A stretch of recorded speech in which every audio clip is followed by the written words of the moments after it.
For more on China's housing market and the push for urbanization, we're joined by Kam Wing Chan. He's a professor of geography at the University of Washington. Professor Chan, thanks for joining us. Thank you.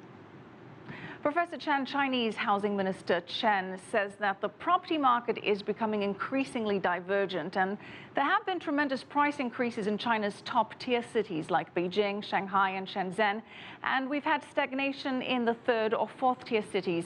In Shenzhen, for example, new home prices were up more than 50% from a year earlier. Is there now risk of overheating in the top-tier cities? Yes, I think there may be some speculative elements that need to be taken care of, and as I think the Minister Chen indicated.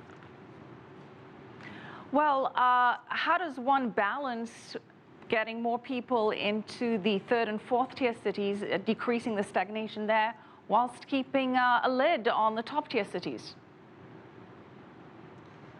Well, I guess I mean this is a much more complicated issue, and the way that I see it is that the Chinese big cities still have a lot of potential to grow even larger and be even accommodating more rural migrants. So because this is where jobs are created. Jobs are going to be created, particularly in the service sector, and service sector tend to do a lot better in the big cities. So well, absolutely. Think that and to get people into the lower tier cities, increased urbanization, as you said, has been made a priority, with local governments been asked to provide incentives for migrant workers to buy homes. So how can migrant workers be incentivized to move into the lower tier cities? What can the government do? Well, yeah, I mean, at the moment, there are some progress in this direction. And the way that I have seen is that these lower tier cities are providing some services. And this has some attraction to migrants' family. I think, for example, for the children to have a better education. And then also, I think some of these are also using for their parents, for their family. So there are some aspects of this. But ultimately, I feel that the bigger issue out there to develop the economy is really to focus a little more on the bigger city, and perhaps we should think about how we can accommodate better the migrants and so on in the big city. And one of the recent measures that have been proposed, in fact, this is also discussed in the yesterday's meeting, that the kind of open street and neighborhood that should be promoted in China in order to cut down the congestions and so on and so forth. Because if we look at a bigger level, the Chinese cities, in terms of the density, are still not quite as high as you can compare to some of the bigger cities in the world. Well, there's still a move yeah. towards urbanization and to get more migrants into perhaps the top-tier cities and the second and third-tier cities.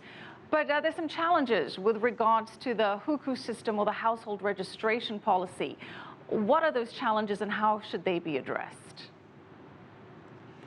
The challenges, I think at the moment is getting the local government to think more broadly, more as a sort of national picture. It's not just looking at your selfish own little turf. And I think some of this is being done by changing some of the fiscal incentives.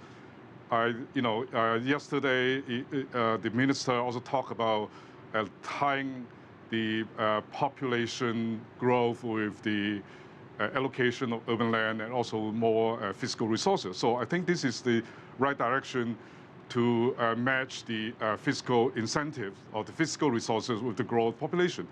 At the moment, the Chinese local fiscal system rely heavily on enterprises, and there's not really a lot of incentive to increase more population. And I think this needs to be changed. Well, how can that be changed? Well, I think this is what, as I said, a major way of this will be to reform the fiscal system, And then also getting the local government and officials to think more broadly about the importance of having a more stable labor force and not just having somebody to come here to work as temporary residents and then keep their family away. This is not going to work in the long term. Okay, we're going to have to leave it there. Thank you so much, Kam Wing Chan, Professor of Geography at the University of Washington.